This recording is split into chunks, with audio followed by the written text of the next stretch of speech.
కష్టం చేసిన గాని ఓ రైతన్నా రైతన్నా పుట్టెడు కష్టం చేసిన గాని ఓ రైతన్నా పట్టేడందం కరువైనాదేనా రైతన్నా పాడి గేదెలు పశులు వాయే ఓ రైతన్నా హాలి మెడలు తాలే వాయేనా రైతన్నా పాడి గేదెలు పశులు వాయే ఓ రైతన్నా హాలి మెడలు తాలే వాయేనా రైతన్నా.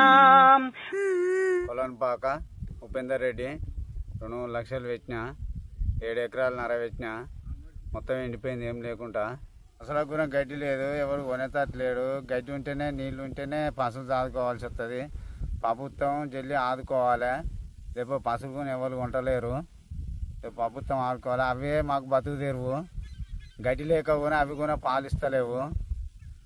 అతి పావుషేరికి అడుగుతుర్రు అమ్ముదామంటే. జర ప్రభుత్వం మంచిగా జర ఆదుకోవాలని కోరుకుంటున్నా.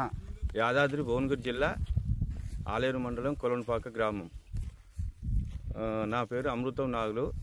2 ఎకరాలు వరి చేను నాటేసినాము. మొత్తం ఎండిపోయింది. బోర్లు మొత్తం భూగర్భ జలాలు మొత్తం అడిగంటినాయి. బోర్లు మొత్తం ఎండిపోయినాయి. బోర్లు ఎండిపోయి పొలం అంతా మొత్తం బీటలు వారి ఎండిపోయింది. పర్రెలు పట్టింది. దిక్కుతోచని స్థితిలో ఉన్నాము. దయచేసి ప్రభుత్వ పరంగా మాకు ఏమైనా సహాయం చేయాలి. మేము 60-70 వేల పెట్టుబడి పెట్టినాం. పెట్టుబడి మొత్తం భూమిలో పోసినట్టు అయిపోయింది. దయచేసి ప్రభుత్వం మమ్మల్ని గుర్తించి ఆదుకోవాలని వేడుకుంటున్నాం.